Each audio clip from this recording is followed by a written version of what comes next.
Now, deep dive, which I've had a very, very quick glance at, and I will say I'm offended early, but I will hand it over now to you, dickhead. Run away. Mate, I'm going away for 2 weeks, and look, I worry about you, but I worry more about the listeners of Beers and Breakeven, just the quality of advice that they're going to get with you steering the ship while I'm gone. So I just want to get a bit of a word in early to say just things to look out for. The trophy sitting next to me? That's one thing to look out for. Yeah. Proceed. That one. The one that's got my name engraved on the side. Please. Proceed. So just certain things that Guru will say that you need to double check yourself and be cautious of. So the first one is, if he says at any point that Nicho Hynes is out and dealing with injury, he's actually in and he's about to score 180 points against the Dragons. So don't listen to him. Guru? Anything on Tyrell Sloan?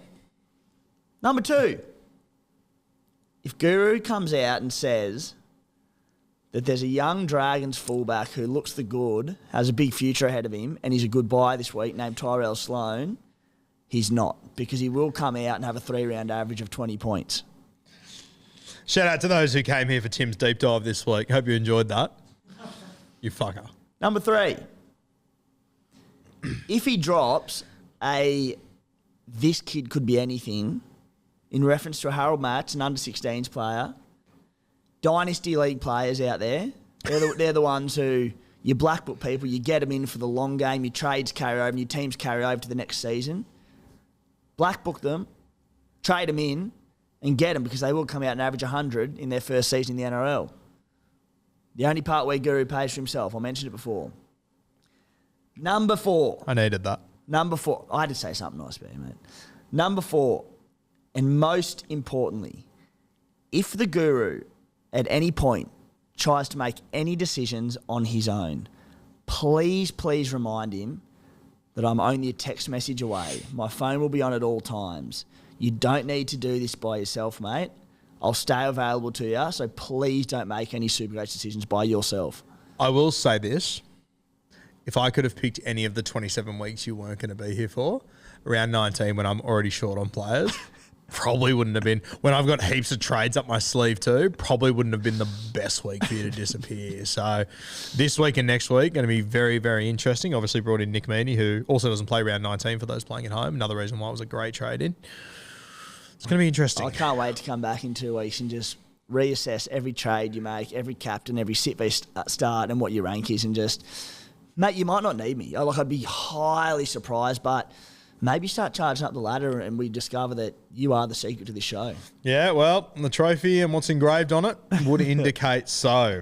All right, some stats. Stats deep dive. Some very interesting guys here. Let's start with the hottest man on the Northern Beaches, Reuben Garrick, playing fullback. Thank fuck. Thank God, eh? Mate, people are selling him this week. Last week, without half, I think he was the 10th or 12th something most sold player, got moved to fullback, thankfully, in a side that was well beaten without half their squad who are returning this week back at Brookvale Oval. 20 runs, 7 tackle breaks, 2 offloads, 62 points, well beaten team without a major attacking stat. He's got a huge break even. Yeah, sure, he'll drop coin, but surely there's bigger issues in your team than trading out Reuben Garrick, dual position, proven gun, goal kicker. Playing the Roosters at Manly. Roosters don't know if they're Arthur or Martha at the moment. How could you possibly trade him out this week? Fucking wild. Who are Arthur and Martha? Never heard that one. He's had a record. So Reuben Garrick, I would not be trading him out this week. I am stoked to have him in my team as it stands right now. That's a bizarre one. Now, the guy I want to talk about, Brendan Percura. What have you got for me? So 289k, -3 break even, seemingly with Ricky out long term, capable still out a few more weeks. He just looks locked into an 80-minute role. He may have won the 80-minute role anyway. So he looks to me like a very good buy. Starting edge back rower for the Brisbane Broncos, high flying. Best part about him this week, depending which edge he plays now that obviously Ricky's out. He's been playing left edge. If he stays on that left edge, he'll be running at Isaiah Katoa, which is just bliss. So a few stats, and these are courtesy of Supercoach Guns on Twitter. Piakura's 70-plus minute games in Queensland Cup this year. He averages 61.57 points. So on the small sample size we've got, his base is pretty ordinary. Like, played 80 minutes on the weekend against the Titans. He had only 36 in base, 48 points all up. Weeks prior, 28 minutes, 16 in base, 51 minutes, 24 in base, 52 minutes, 17 in base. So I do think that he's probably going to be, in terms of scoring well, pretty attack reliant, but there's no reason why he can't jag attacking stats in this Brisbane Broncos outfit.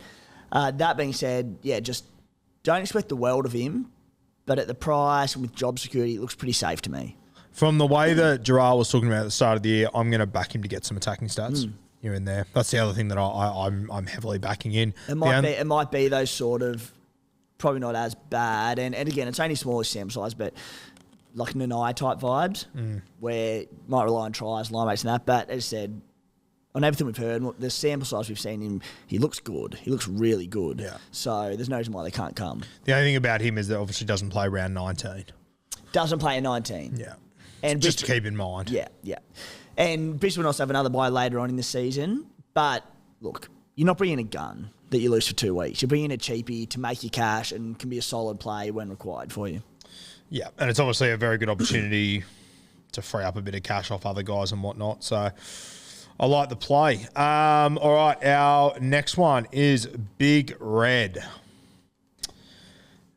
I actually haven't had a look at his stats from the weekend, but I watched it live and I felt like that was enough. He was just everywhere on the weekend. Big Red, obviously. I think you can all but lock him in to miss round 19. I think if he doesn't miss round 19, Hopgood misses round 19, but I'm very confident it'll be Horsburgh. God, I hope it's not Hopgood. Don't drop that on me. It's got to be Big Red. I'm very confident it's Big Red, but I think that even if it's not Big Red, I think it's probably Hopgood. Yeah, fair. Big Red on the weekend, 87 points, 41 tackles, 17 runs, 5 tackle breaks, 3 offloads. That is just bliss for a front row forward, isn't it? Not to mention, I think he came back on with 8 minutes to go and only lasted 3 of those minutes, which, he missed out on 5 minutes. Doesn't sound like much, but that can be 15 points for could have been tonned in 2 runs. Base. Yeah, exactly right. Yeah. So what I was sort of leading to with this, though, was that on the SC Playbook podcast last night, myself and the Spy, we got so many questions about, who are the must-haves for the run home? Who do you need? How many trades, etc. We went through our plans. We've done planning for the next essentially 10 weeks of Supercoach and all the players we need to bring back. The point was that while Big Red looks like a decent buy, it doesn't help now that Flegler's out and he'll probably miss next week. But let's say he does, is available next week. In my planning, little teaser to it, if you want to go and listen to the Playbook potty, I won't, like the top 2 front row forwards for the run home, you would imagine, Tino Malawi and Payne Haas. I currently have Joe Tarpany there and Tohu Harris. With limited trades and bigger priorities to get, won't be able to get both of them back in. And look, there's, I don't think it'll happen, but potentially none of them because they're rock solid, you want them, but when there are players like Nathan Cleary or Dave Fafita, there might not be Harry Grant owners out there needing to prioritise these guys, Cameron Munster. I've said it a million times before and I'll say it again. I just don't think front row forward's the place to make moves. Yeah. Yeah, that's the one spot that has got me excited about my season is that I've got these trades left and I've still got Val, I've still got Fafita, I've still got Hines. There's only a couple of guys I feel like I need to add. They are expensive guys, obviously, a lot like Nathan shit, but I think I can make some moves off the back of that. All right. Scotty Drink Bloke. Tell me about him. Scotty Drink Bloke, mate. The Supercoach roller coaster, or so we're led to believe. Had a 1-point game against Brisbane in round 2. Despite that, he's averaging 78 for the season. 5-round average of 110, 140 points against the Bunnies. Mate, this season, outside of that one, way back when in round 2, his lowest score is 44. There's been nothing roller coaster about him. He's about 890k now. Turbo's gone for the season. Latrell's gone, sounds like, to at least round 21. We don't know how or when he's going to come back. Scotty Drinkwater, he's so expensive, but my word, he just, in his form, having done it in a poor Cowboys outfit this season, a lot of money to pay out for him, but geez, he becomes a big, genuine option for the run home. And it's weird that an Origin series can be the best thing for a team, but I feel like it has been for the Cowboys. I feel like it's just given all their key guys a little kick up the arse. Reminded Robson and all these players how freaking good they are. Cotter. Oof. And when they're all going good, everything in this team is centred around Scotty Drinkwater. So, yeah, I like the shout. Moses/SJ. Good God. SJ. Fucking hell. Can you just chill, bro? I can't keep doing this. You know what's funny with SJ? It's that, like, I brought him in, had a decision to go him or Mitch Moses in round 15. Had sort of, the word was out there that Mitch Moses was going to get picked for the Blues, so Moses wouldn't be available round 16. SJ went 119 and Moses went 95 or so. Might have been about 90. Both missed round 16. Round 17, SJ backed it up again, 112. And Mitchy Moses came out and scored 118 or something. So it's like when every man his dog is running Nicho Hines out of the halfback, depending on who you've got at halfback, if, like my man Jerome Hughes, who's gone similar enough as well, everyone's probably in the same boat where they've gone Hughes, SJ, or Mitch Moses over that period. But, 3-round average of 119 SJ. My question for you, and another one we had a good chat about last night on the podcast, but all this chat around Nathan Cleary, Nicho Hines, they have to be fullbacks, post-origin period when Cleary returns, they're the go-to. Mate, are we getting to a point where, not necessarily, particularly if we're running low on trades, if, and it's a big if, Mitchy Moses and SJ can continue this form, and the way Parrott and the Warriors are playing, they have decent enough run homes, are going, is that the must-have? Everyone's already got Nicho. Yeah. Do we have to get Cleary back in? My gut says yes, but the numbers of the last month say not necessarily. What I will say about SJ, and people will probably blow up deluxe about this and so be it, but last 3 weeks, Dragons, who are absolutely shot fucking ducks, 112. Raiders, we went down there. You blokes didn't get off the bus that night. We didn't. Warriors turned on a clinic. Yep, 119. The week before that, the Dolphins, just as it's all falling apart for the Dolphins, the week before that, played a good Brisbane side, 39. 31 against the Roosters, 42 against the Storm, 41 earlier against the Cowboys. Next 3 weeks, South Sydney, Parramatta, Sharks, Raiders. I wouldn't be surprised if we're having a very, very different conversation about Sean Johnson in a few weeks, and I wouldn't be surprised if, without knowing what his break-even is, I wouldn't be surprised if around about this point, 39 at the moment. So okay, so you caught one more week, but I wouldn't be surprised if SJ to Cleary is going to be a very round 20 trade option. Or something. Yeah, especially with the round 22 bye, run home, head-to-head specific players, particularly in drafties. Bye in round 22, then they go Titans, Tigers, Seagulls, Dragons, Dolphins. Unbelievable run home, but the next month is pretty tricky. Yeah, I also think that if and when Tamari Martin returns to this side, that also could impact SJ. Just more ball. Yep. And look, I've been wrong about SJ for the vast majority of the season, so take it with a grain of salt, but I think that it's very hard to push back on that the Dolphins are busted, the Dragons are busted, and the Raiders, emotion got the better of them that night, and they just didn't show up.